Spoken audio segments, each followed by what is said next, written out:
కొమురం భీం ఆసిఫాబాద్ జిల్లా నందిగూడ గ్రామంలో ఉపాధి హామీ కూలీలు ఆందోళన చేపట్టారు.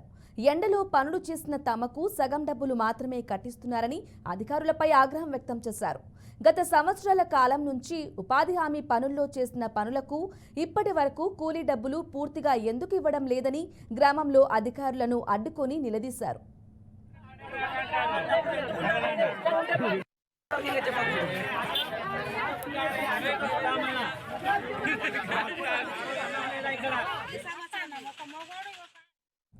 ఎండలో పనిచేసే కూలీలకు సౌకర్యాలు కరువయ్యాయన్నారు.